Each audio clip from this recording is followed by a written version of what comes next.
Hello everybody, here is your fourth stimulus check update and daily news report. I need you guys to know this. The IRS wants to send out more stimulus relief checks right now. And the typical senior on Social Security collects around $1,543 a month. But in this video, I will also be sharing how you can claim the $3,895 max monthly Social Security benefit. So folks, just be sure to stay until the end of this video for the very important stimulus check news and your Social Security news. Checks, $1,200 a year ago, $600 after Christmas, $1,400 in April. Now, 2 million people have signed a Change.org petition asking for recurring $2,000 stimulus checks. Moving, or may soon be moving, to a reconciliation process to get this done. That's correct. I mean, look, I always try to be bipartisan. Sometimes I get flack for being too bipartisan, but I think we have given an enormous amount of time to this bipartisan effort. There are many calling for President Joe Biden to push through legislation for a fourth stimulus check to help American families cope with the setbacks of the crisis. There is a group in Washington, D.C. that is pushing for this to change. Here are the details, everybody. So far, a group of politicians made a formal request to President Biden for a regular stimulus check payment to be included in his next package. And then, several politicians who form part of the House Ways and Means Committee made another call for a fourth stimulus check. A letter from these House Ways and Means Committee members stated, families and workers should not have to worry about whether they'll have enough money to pay for essentials in the months ahead, as the country continues to fight a global crisis and recession. A fourth and fifth stimulus check could keep an additional 12 million people out of poverty. According to White House Press Secretary Jen Psaki, Joe Biden will listen to the calls for a fourth stimulus check. Biden is reportedly happy to hear from a range of ideas on what would be most effective and what's most important to the economy moving forward. And so, the typical senior on Social Security collects around $1,500 per month. And while that sum, combined with distributions from a retirement savings plan, can make for a comfortable lifestyle, not everybody has a pile of money socked away in an IRA or a 401k. Now the good news is that while the average beneficiary today collects $1,500 a month in Social Security, you have the potential to collect a lot more. In fact, it is possible to end up with as much as $3,800 a month, which is the maximum benefit you can receive. $4,000 in fact. Around $3,895 in fact. According to MSN, here are the 3 steps to claiming the highest Social Security benefit possible. The Social Security benefit that you're entitled to is not universal. Rather, it's basic on your specific wage history. And so the more money you earn, the higher your benefit will be. Now to snag the maximum Social Security benefit, you will need to earn the maximum wage. That is subject to Social Security taxes. Each year there's a wage cap that's put in place to determine how much income gets taxed for Social Security purposes. In 2020, it was $137,700. This year, it's around $142,000. And even if your annual income meets or exceeds the Social Security wage gap, that is not enough to score the highest possible monthly benefit. To do that, you also need to delay your filing beyond full retirement age. For each year you delay your filing past full retirement age, your benefits grow 8%, up until the age of 70. At that point, you cannot gain any more delayed retirement credits.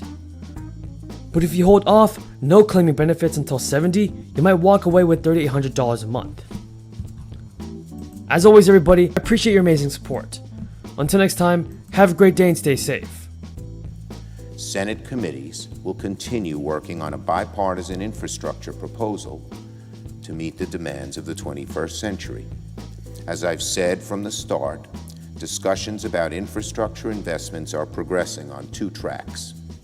One track is bipartisan. The second track pulls in other elements of President Biden's American Jobs Plan, which will be considered even if it does not have bipartisan support. Our Senate committees are working on both tracks at the same time. And as a reminder to the Senate, have given an enormous amount of time to this bipartisan effort. Remember, the president spent weeks with Senator Capito. Now we have a new effort. I mean, the fact is, you try to be bipartisan, but the American people have real needs. We've got Physical infrastructure we've got to address. We've got to address childcare and essentially human infrastructure needs, and we've got to get on with it. The negotiations ongoing with the White House on infrastructure have hit a significant roadblock. Republicans are committed to working on infrastructure the way that most Americans think of infrastructure: roads and bridges and waterways, ports, airports, and broadband. The administration doesn't seem to want to go that way. They're ordering and including lots of things that are not what the traditional infrastructure ideas would include. They're focused on climate change.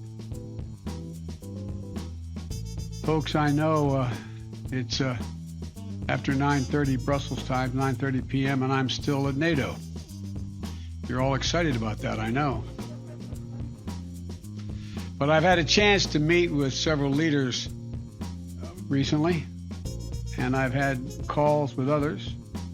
It's been an incredibly productive day here. I just finished meeting with President Erdogan of Turkey. We had a positive and productive meeting, much of it one-on-one. We had detailed discussions about how to proceed on a number of issues. Our two countries have big agendas. Our teams are going to continue our discussions, and I'm confident we'll make real progress with Turkey and the United States.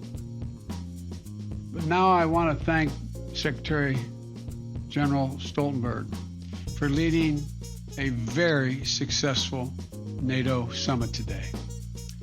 I had the honor of leading off the discussion today among the 30 nations, and I pointed out that we're facing a once-in-a-century global health crisis. At the same time, the democratic values that undergird our alliance are under increasing pressure, both internally and externally. Russia and China are both seeking to drive a wedge in our transatlantic solidarity.